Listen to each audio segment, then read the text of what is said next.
الحمد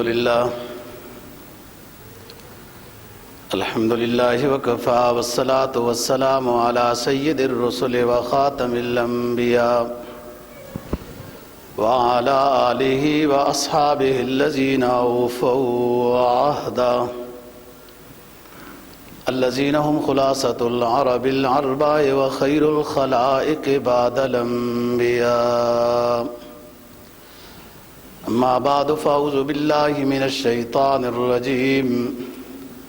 بسم الله الرحمن الرحيم.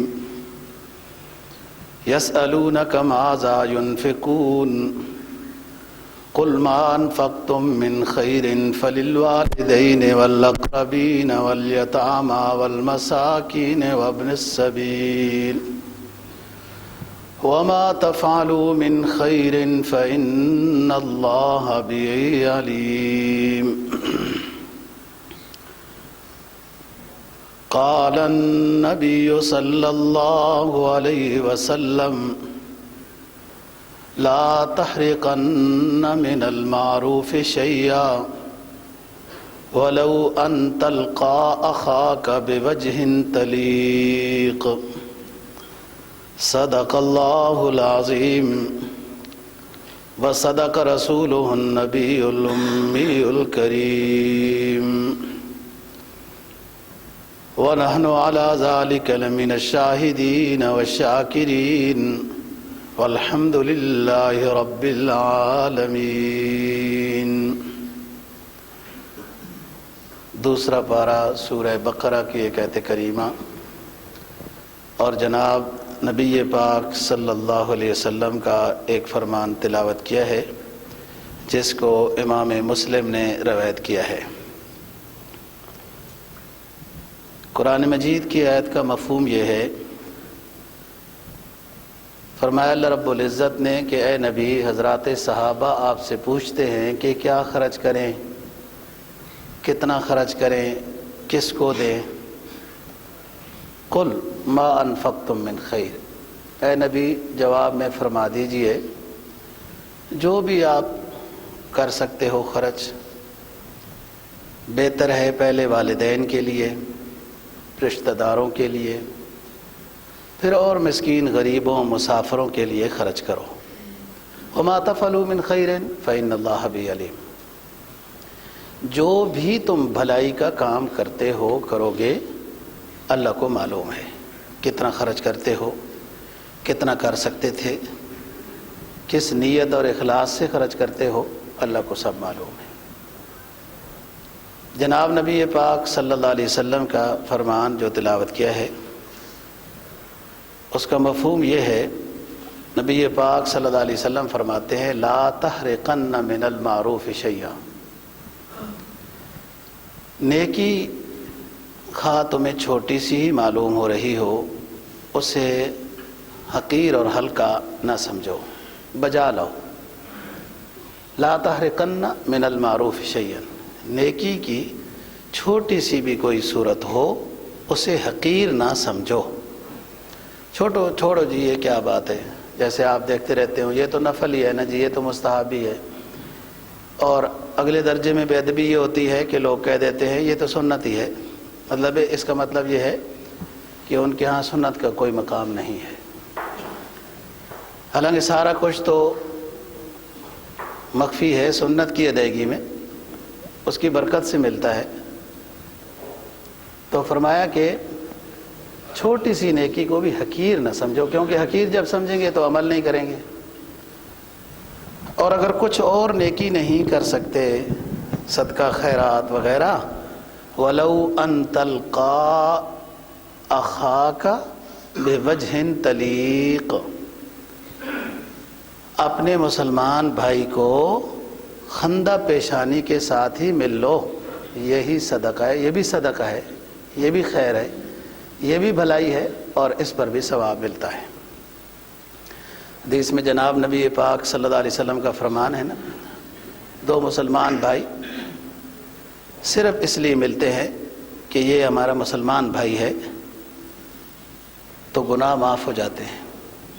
مصافحہ کرتے ہیں تو ہاتھوں کے گناہ معاف ہو جاتے ہیں. کہ دلوں میں کوئی اور چیز نہ ہو، صرف یہ اللہ کی رضا مقصد ہے کہ مسلمان بھائی ہے۔ اور بھائی کا جو لقب ہے یا یہ جو اعزاز ہے، یہ مومن اور مسلم کو حاصل ہے۔ بعض لوگ کچھ حد سے تجاوز کر جاتے ہیں، غیر مسلموں کو بھی بھائی کہتے ہیں، قیدیانیوں کو بھی بھائی کہہ دیتے ہیں۔ دیکھو، اسلام نے حدود قائم کیے ہیں، ذمہ کے حقوق بیان کیے ہیں کہ ان کو مارنا نہیں ہے، ان کو شہریت کا حق دینا ہے۔ آپ کے محلے میں واٹر سپلائی ہے تو آگے ایک ذمہ کا گھر آ گیا تو اس کو بھی دینا ہے پانی، ایسی اور باتیں بھی ہیں، یہ ان کے حقوق ہیں۔ لیکن اس کا یہ مطلب نہیں ہے کہ آپ اس کو بھائی بھی کہہ دیں۔ بھائی مسلمان آپس میں بھائی ہوتے ہیں، انما المؤمنون اخوہ وَلَوْ أَن تَلْقَىٰ أَخَاكَ بِوَجْهٍ طَلِيقٍ۔ مدینہ طیبہ میں قرآن مجید کا یہ حکم نازل ہوا کہ حضرات صحابہ کرام رضی اللہ تعالیٰ عنہم کو بتا دیجئے کہ اللہ کے راستے میں خرچ کیا کرو۔ اس میں حضرات صحابہ نے سوال کیا کہ کیا خرچ کریں، مال میں سے کیا خرچ کریں، کتنا خرچ کریں اور کس کو دیں، کتنا خرچ کریں، کیا خرچ کریں۔ اس کی قرآن مجید نے تفصیل بیان نہیں کی، اجمالاً بتا دیا ہے، وَمَا أَنفَقْتُم مِّن خَيْرٍ، جو خرچ کرو۔ ہاں، اگلی بات تفصیل سے بیان کر دی، فَلِلْوَالِدَيْنِ وَالْأَقْرَبِينَ وَالْيَتَامَى وَالْمَسَاكِينِ وَابْنِ السَّبِيلِ، کن کو دینا ہے وہ یہ ہے، آپ نے کتنا خرچ کرنا ہے، کیا مال خرچ کرنا ہے، یہ آپ پر ہے، جو آپ کی توفیق ہے۔ یہاں پر دو تین باتیں واضح ہو گئیں۔ ایک تو یہ کہ یہاں پر زکوٰۃ یا صدقات واجبہ کا ذکر نہیں ہے، اس کی تو حد بندیاں ہیں کہ عشر اتنا دینا ہے، اور مال فے ہو، فلان ہو، کوئی خزانہ مل گیا تو اس میں سے خمس دینا ہے، زکوٰۃ 40واں حصہ یعنی 2.5% دینی ہے، اتنا پیسہ ہو تو زکوٰۃ ہے، اور پھر اتنی زکوٰۃ نکلے گی تو زکوٰۃ میں تو اختیار نہیں ہے، صاحب نصاب یہ ہوتا ہے، ان نصابوں پر زکوٰۃ ہے اور اتنی زکوٰۃ ہے۔ تو یہاں پر تو یہ فرمایا کہ وَمَا أَنفَقْتُم مِّن خَيْرٍ، جو بھی تم خرچ کرو، زکوٰۃ میں اختیار نہیں ہے، وہ تو حد بندی ہے، اس سے کم نہیں ہونا چاہیے، زیادہ بے شک خرچ کریں۔ اس آیت سے ایک تو یہ معلوم ہوا کہ صدقات غیر واجبہ ہیں، عام آدمی اللہ کے نام پر جو دیتا رہتا ہے، یہ وہ مراد ہے۔ دوسری بات کہ زکوٰۃ تو والدین کو نہیں دے سکتے، جن کی کفالت انسان کے ذمہ ہو، اولاد ہے، اولاد کی اولاد ہے، ان کو زکوٰۃ نہیں دے سکتے۔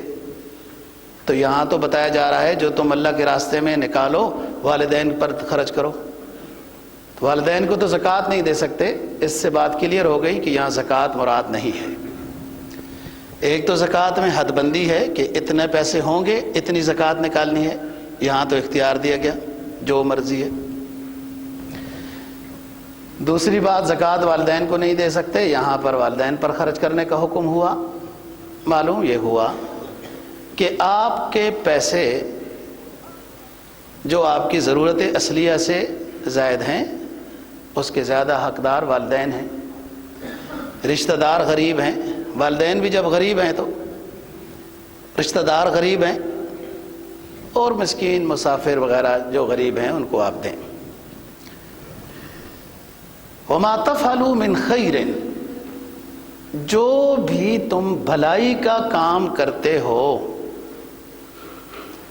قرآن نے یہاں پر عموم بیان کر دیا ہے، جو بھی تم بھلائی کا کام کرتے ہو فإن اللہ بہ علیم، اس سب کو اللہ جانتا ہے۔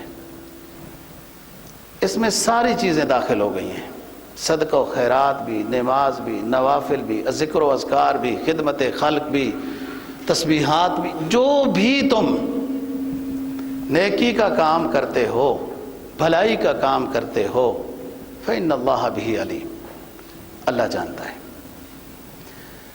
اللہ وہ کچھ جانتا ہے جو فرشتے لکھنے والے ہیں انہیں بھی نہیں پتہ ہوتا۔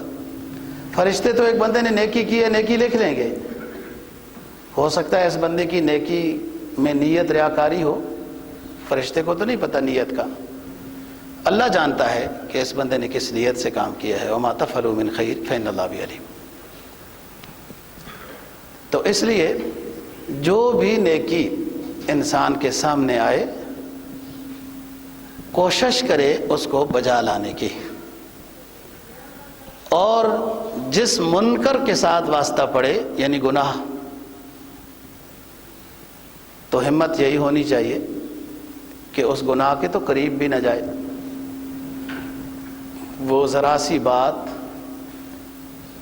جو حاصل ہے تصوف کا، تصوف تصفیہ صفائی کے معنی میں ہوتا ہے۔ لوگ اہل اللہ کے پاس جاتے ہیں، بیٹھتے ہیں، چلہ نکالتے ہیں تاکہ ہمارا دل پاک ہو جائے۔ دلوں میں جو کثافت ہے، سختی ہے، نیکی پر دل نہیں چاہتا، نیک لوگوں کے پاس بیٹھتے ہیں، ذکر اذکار لیتے ہیں، سبق لیتے ہیں، پھر نیکی پر دل چاہتا ہے، دل صاف ہو جاتا ہے، گند دھل جاتا ہے۔ اسی وجہ سے تصوف کہتے ہیں، صوفیاء کو بھی اسی وجہ سے صوفی کہتے ہیں۔ تصوف کیا ہے؟ وہ ذرا سی بات جو حاصل ہے تصوف کا، وہ یہ ہے کہ جو بھی نیکی سامنے آئے اس کو بجا لانے کی کوشش کرو، اور جو منکر سامنے آئے اس سے بچنے کی ہمت پیدا کرو۔ یہ حاصل ہے تصوف کا، نیکی کا، ریاضت کا، مجاہدے کا، ولایت کا، ولی اللہ ہونے کا۔ تو فرمایا کہ ماذا ينفقون، کیا خرچ کریں؟ تو فرمایا جو توفیق ہے خرچ کریں۔ یہ ہے اسلام کہ جس میں سختی نہیں ہے، یعنی جن باتوں میں سختی نہیں ہے اس کو وہیں رکھنا ہے نا۔ اب یہاں پر یہ بتایا کہ جو توفیق ہو وہ خرچ کرو۔ اسلام نے آسانی کے ساتھ یہ بات بتائی ہے۔ اب اس کا یہ مطلب نہیں کہ جہاں اسلام نے ارکان اسلام بیان کیے ہیں تو ان میں بھی جو توفیق ہو وہی کرنی ہے۔ جو چیز جہاں پر بیان ہوئی وہ وہیں تک ہے، اس کو اٹھا کر دوسری جگہ میں فٹ نہیں کرنا۔ یہاں انفاق فی سبیل اللہ کی بات ہے، انفاق فی سبیل اللہ کی بات ہے۔ جو انسان کے ذمہ واجب نہیں ہے، واجب تو زکوٰۃ ہے یا اور صدقات واجب ہیں، اس کی تو حد بندی ہے، اس کے مطابق بیان کرنے کی، اور پھر خرچ کرنا یہ ہے کہ زیادہ ثواب ہے۔ وما تنفقوا من خیر، جو بھی تم نیکی بجا لاؤ۔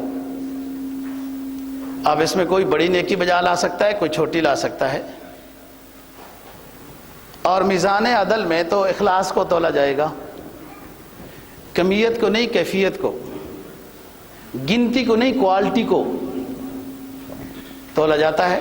ہو سکتا ہے ایک شخص 1,00,000 روپے خرچ کر رہا ہو، اس کی وہ کوالٹی نہ ہو، جو 100 روپے خرچ کر رہا ہے اس کی کوالٹی ہے۔ یہ معاملہ اب اندر کا ہے، ہم فتویٰ نہیں لگا سکتے کہ فلانے نے اخلاص سے خرچ نہیں کیا اور فلانے نے خرچ کیا ہے، یہ معاملہ اللہ کے حوالے۔ ایک صحابی رسول پاک صلی اللہ علیہ وسلم سے پوچھتے ہیں کہ حضور سب سے افضل عمل کیا ہے؟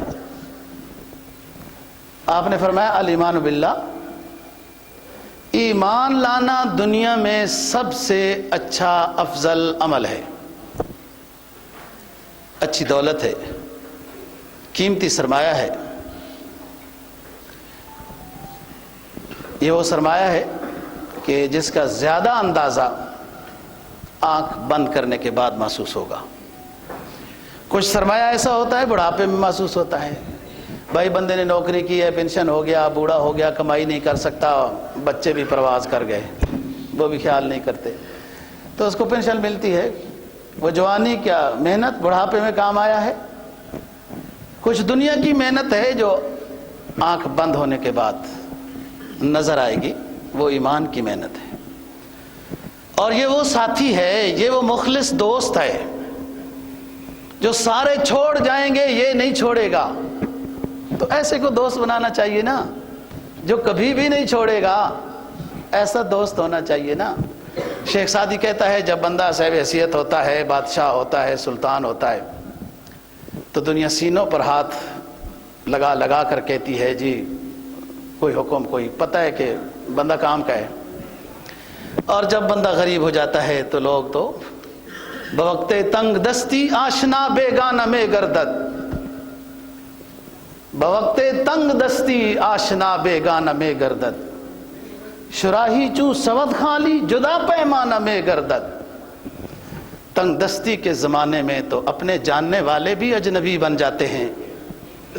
جیسے سراہی میں پانی ختم ہو جائے تو اس کے اوپر والے برتن کو بھی دنیا پھینک دیتی ہے کہ مقصد کیا ہے تیرا، ایسے پڑی ہوئی ہے، پانی تو تیرے اندر ہے نہیں۔ دوست ایسا ہونا چاہیے جو کبھی بھی ساتھ نہ چھوڑے۔ دولت ایسی ہونی چاہیے جو ہمیشہ پاس ہو۔ اے ٹی ایم بھی تو چوری ہو سکتا ہے، بینک بھی لوٹ سکتے ہیں، وہ قلب کے اندر جو ایمان اور عمل صالح کی دولت ہے وہ لوٹ نہیں سکتی۔ اگر لوٹتی ہے تو اپنے ہی عمل بد سے لوٹتی ہے، کوئی اور اس کو لوٹ نہیں سکتا، کوئی چوری نہیں کر سکتا، ہر جگہ میں کام آئے گی۔ اسی دولت کی طاقت سے یہ جواب دے گا قبر میں، اسی دولت کی طاقت سے تو اس کا میزان جھک جائے گا، اسی دولت کی طاقت سے تو اللہ کے عرش کا سایہ نصیب ہوگا۔ تو اس کے ساتھ دوستی پکی لگانی چاہیے، یہ ٹائم ہے دوستی لگانے کا۔ فرمایا باردو بالاعمال سبعا، امام ترمذی روایت کرتے ہیں سرکار دو جہاں صلی اللہ علیہ وسلم سے، باردو بالاعمال سبعا، 7 طرح کی کیفیات آنے سے پہلے اعمال صالحہ کی پونجی جمع کر لو۔ هل تنتظرون الا فقرا منسیا، کیوں نہیں اعمال صالحہ بجا لاتے ہو؟ کیا اس غربت کا انتظار کر رہے ہو جو سب کچھ بھلا دے گی؟ او غنا مطغیا، یا اس مالداری کا انتظار کر رہی ہو جو مالداری تمہیں سرکش بنا دے گی، تب اعمال صالحہ بجا لاؤ گے۔ او مرضا مفسدا، یا ایک ایسی بیماری کا انتظار کر رہے ہو جو ہلاک کر دے گی، کمزور کر دے گی، تباہ کر دے گی۔ تم بیماری کے عالم میں اعمال صالحہ بجا لانا چاہو گے، نہیں لا سکو گے، اس بیماری کا انتظار کرتے ہو۔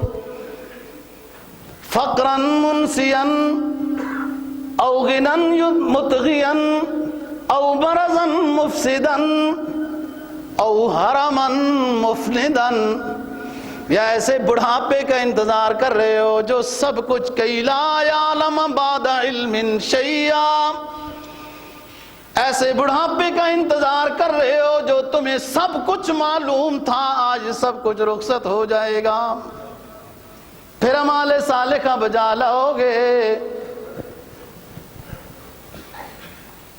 او موتا مجہزا، 5ویں چیز، یا اچانک موت آ گئی ایکسیڈنٹ ہو گیا، مکان گر گیا، برف کا تودہ آ گیا، پھر توبہ کرو گے؟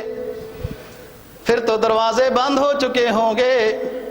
موتن مجہزن، یا اچانک موت آئی تو تب نیکیاں بجا لاؤ گے؟ وہ تو ہاتھ پاؤں بیکار ہو گئے، نیکیاں کیسے بجا لاؤ گے؟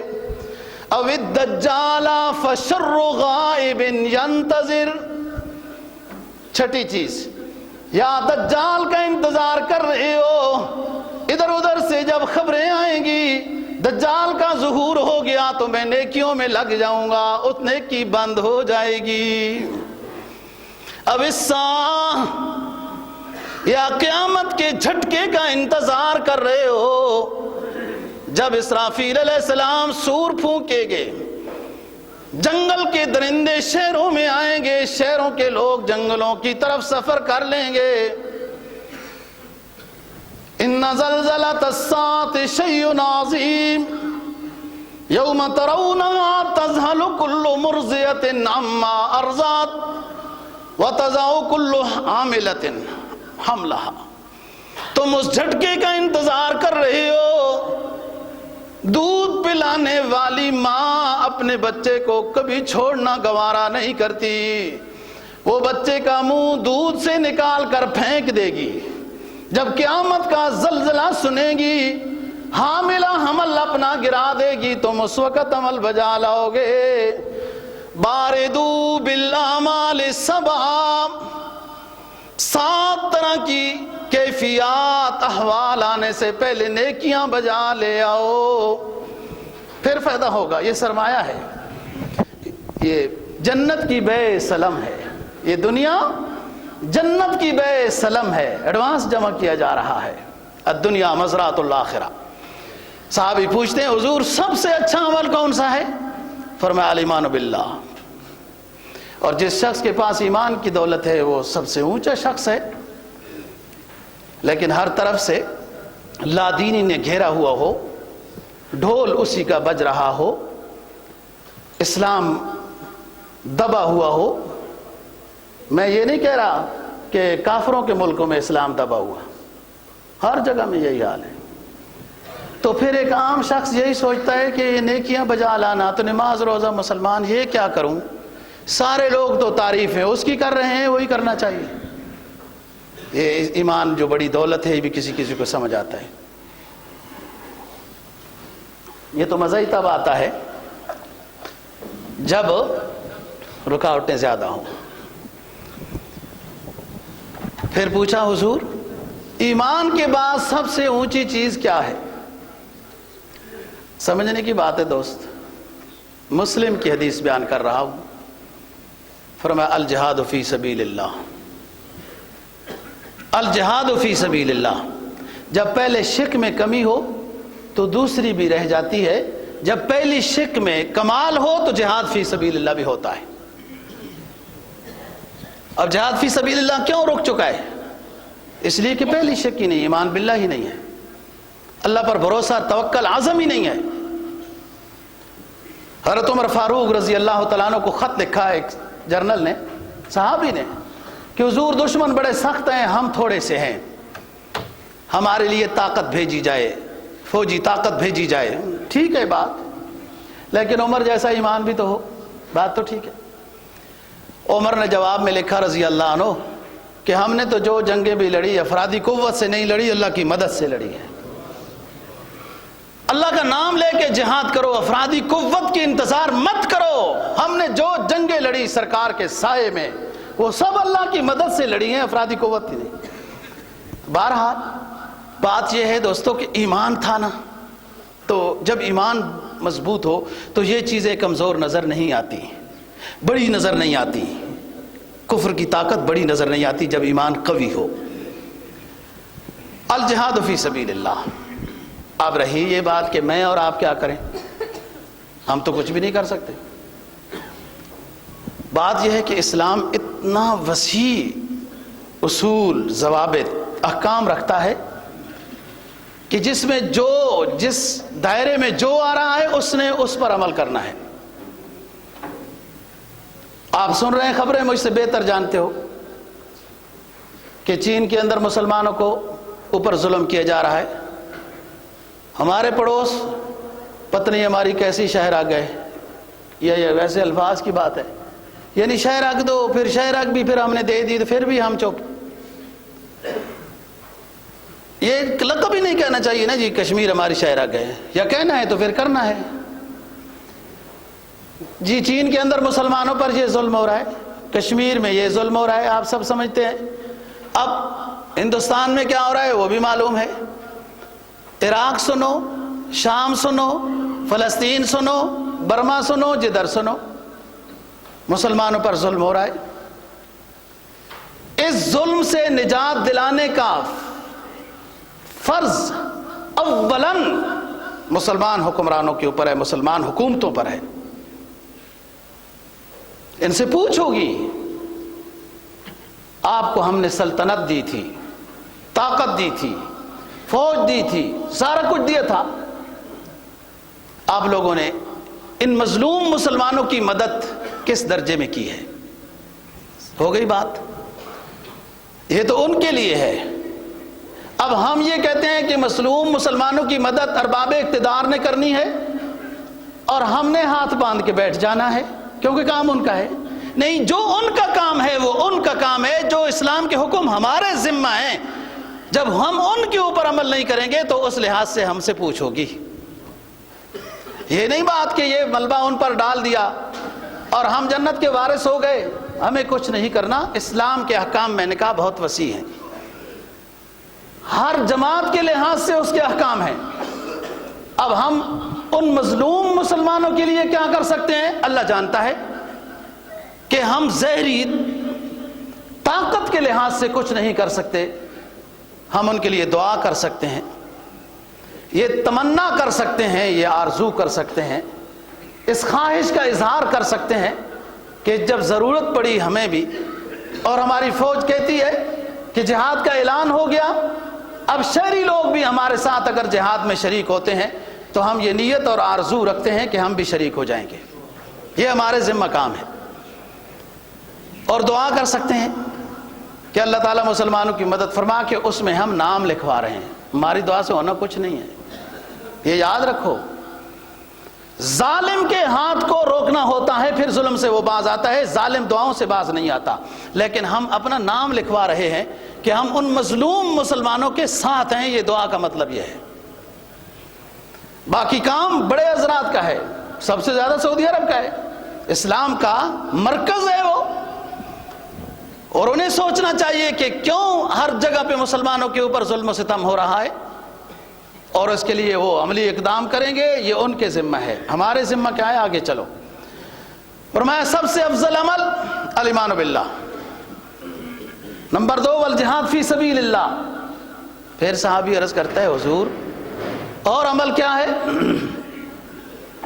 اور عمل کیا ہے افضل؟ فرمایا کہ جو غلام سب سے زیادہ تمہیں پسند ہے اس کو آزاد کر دو، یہ اللہ کو پسند ہے عمل، خدمت کے لحاظ سے ہو، جس لحاظ سے ہو، اس سے بھی ہم فارغ ہیں، نہ غلام نہ کچھ۔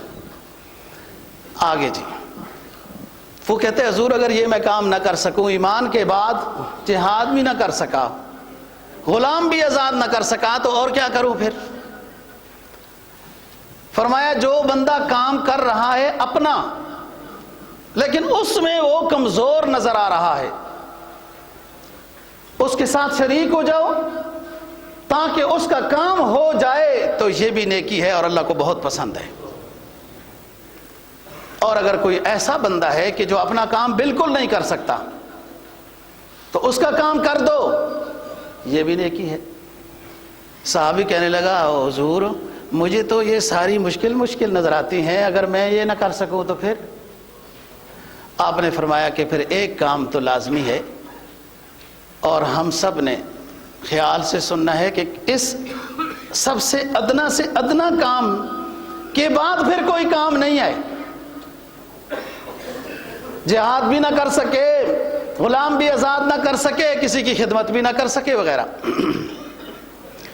فرمایا یہ سارے کچھ نہ کر سکا تو پھر کیا کروں؟ آپ نے فرمایا کہ اپنے شر سے دوسرے کو محفوظ کر لو، یہ بھی صدقہ ہے۔ خیر نہیں پہنچا سکتے ہو نا، یہ اوپر خیر والے کام ہے نا جی، آزاد کرنا، کسی کا ہاتھ بٹا دینا، کسی کا کام کر دینا، یہ خیر کے کام ہیں، یہ نہیں کر سکتے ہو تو ادنا کام تو یہ ضروری ہے کہ اپنی شر سے کسی کو تکلیف نہ دو، اپنے شر کو قابو میں رکھو۔ اصل بات ہے دوستو، یہ اسلام کا تعارف ہے جو دنیا بھول چکی ہے۔ جناب نبی پاک صلی اللہ علیہ وسلم فرماتے ہیں، حضرات صحابہ کرام جو اپنے ہمارے عمل کے ہیں نا جی، وہ بتا رہا ہوں، جو حکومت کی بڑی ذمہ داریاں ہیں وہ بہت بڑی ذمہ داریاں ہیں، جن کے شان اونچے، ان کے امتحان اونچے۔ جی اسلامی ریاست تو اس تصور کا نام ہے کہ مدینہ طیبہ میں امیر المؤمنین حضرت عمر فاروق رضی اللہ تعالیٰ عنہ بیٹھے ہیں اور فرماتے ہیں کہ دجلہ کے کنارے پہ کتا پیاسا مر گیا تو عمر سے پوچھو گی، اسلامی ریاست کا یہ تصور ہے۔ کتا، اور اس کو دجلہ نظر نہیں آتا، یعنی جانوروں کے حقوق بھی اسلامی ریاست میں ہے۔ تو پہلے اپنے سے تو شروع کیے جائیں۔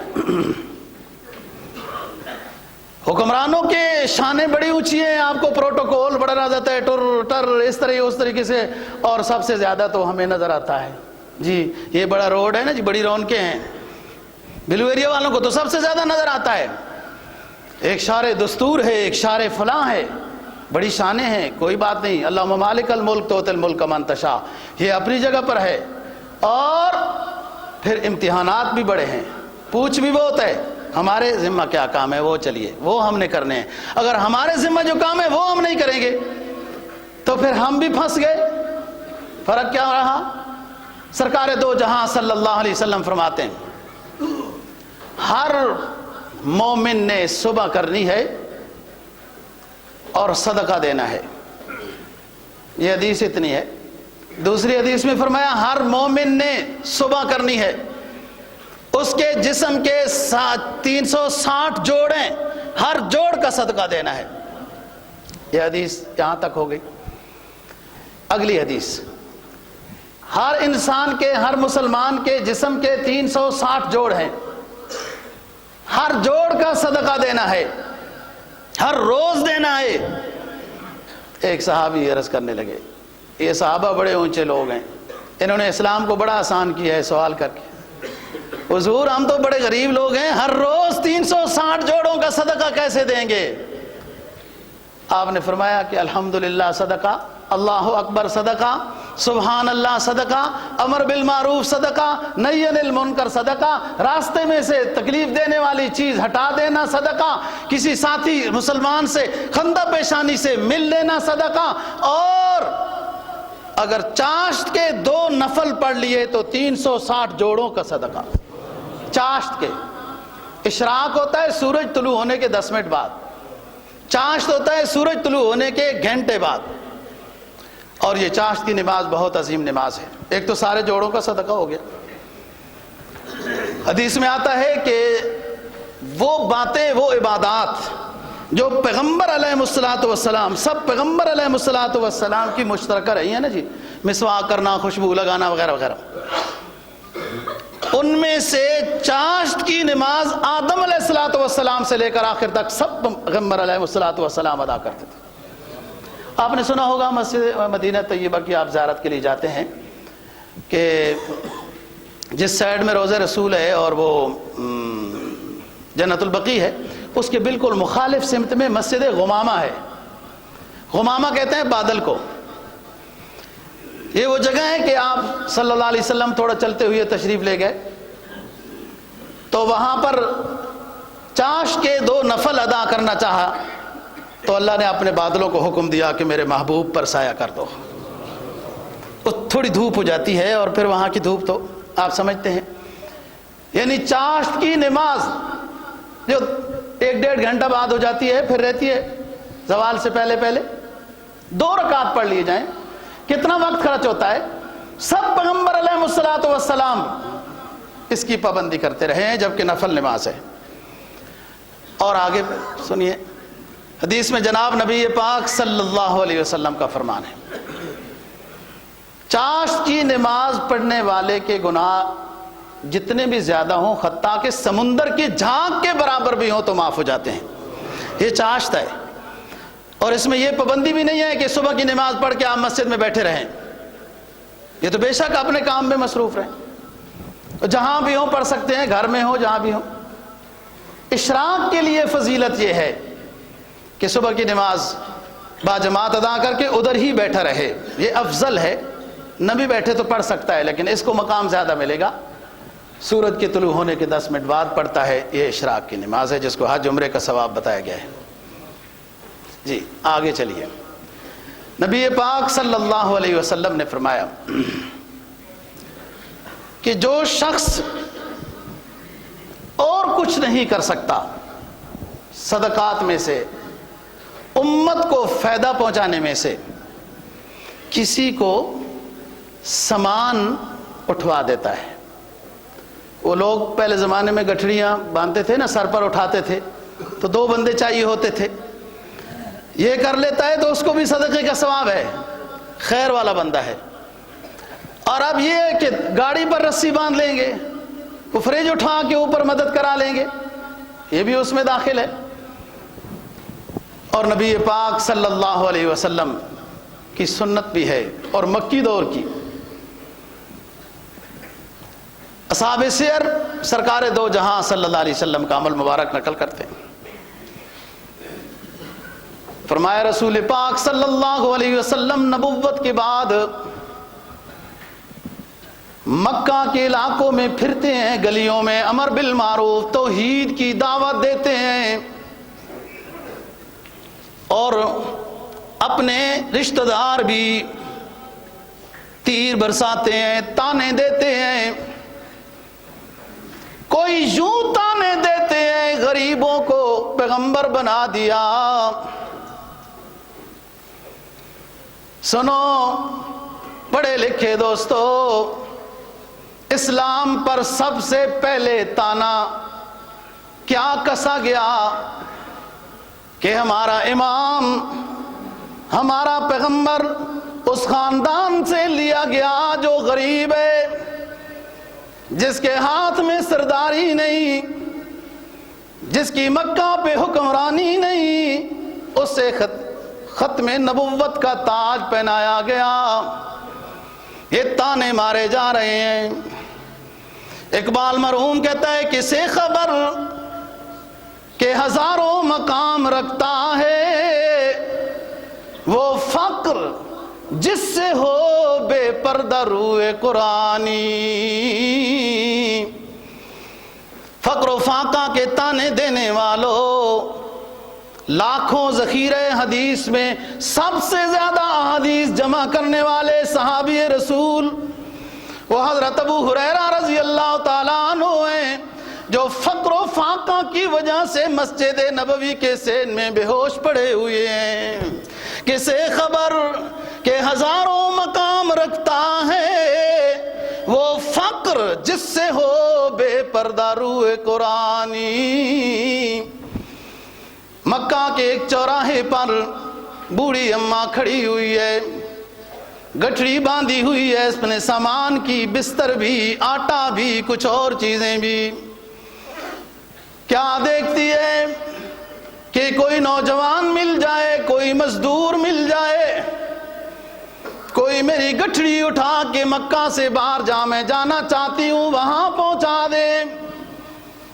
تھوڑی دیر کے بعد ایک خوبصورت جوان رانا آیا۔ میں کیا بتاؤں انگلش دانوں کو جوان رانا کس کو کہتے ہیں؟ جوان رانا اس کو کہتے ہیں کہ آپ کی آنکھیں اس کو دیکھتے دیکھتے تھکیں گی ہی نہیں، آپ کی پیاس بھی بجھ جائے گی، آپ کی بھوک بھی رخصت ہو جائے گی، آپ کے زخم بھی اس کو دیکھنے سے منجمد ہو جائیں گے، آپ کی تھکاوٹ دور، آپ کی بھوک دور، آپ کے غم و حزن دور۔ وہ اتنا خوبصورت نوجوان جوان رانا آیا، کہنے لگا اماں جی کیوں چوراہے پر کھڑی ہو؟ سامان اٹھانا ہے، مکہ چھوڑ کر جا رہی ہوں۔ کہا کوئی بات نہیں اماں جی، یہ سامان میں اٹھا لیتا ہوں۔ چل پڑے۔ راستے میں بوڑھی اماں نصیحتیں کرتی ہوئی جا رہی ہے، بچے تم بڑے خوبصورت ہو، تم بڑے عمدہ اخلاق والے ہو، تم بڑے ہمدرد ہو، تم تو اتنا خیال کرتے ہو۔ بوڑھی اماں کی صبح کی کھڑی ہوئی، کوئی اس کا سامان اٹھانے کے لیے تیار نہیں تھا کہ یہ سامان اٹھانے کی اجرت کیسے دی گی، یہ تو بوڑھی سی ہے، ایک خراب حالت والی ہے۔ یہ تعریف کرتی ہوئی بوڑھی اماں اس نوجوان رانا کو یہ نصیحت کرتی ہے کہ اس مکہ میں ایک ایسے شخص کا ظہور ہوا ہے جو بتوں کی عبادت سے منع کرتا ہے، ایک اللہ وحدہ لا شریک ذات کی دعوت دیتا ہے کہ اس کے سامنے جھکو۔ میں اس کی دعوت کو نہ قبول کرتے ہوئے کہ وہ نیا دین لے کر آیا ہے، میں اس لیے مکہ چھوڑ کر جا رہی ہوں، کہیں دیہاتوں میں آباد ہو جاؤں گی۔ سوان منزل تک اس خوبصورت نوجوان نے پہنچا دیا اور پھر کہنے لگی بیٹا نام تو بتاؤ، تم کتنے اچھے ہو، جب کبھی میرا مکہ آنا ہوگا تم کہاں رہتے ہو، میں ضرور آپ سے ملوں گی۔ آپ نے کہا، اس نوجوان رانا نے کہا اماں جی میرا نام نہ پوچھ، نام بتاؤں گا تو افسردہ ہو جائے گی، تیرا کام ہو گیا، بس دعا دے دینا۔ کہا نہیں بیٹے تم کتنے اچھے انسان ہو، مجھے اپنا نام بتا کے جاؤ، میں افسردہ نہیں ہوں گی، آپ کو ہمیشہ اچھے الفاظ میں یاد رکھوں گی۔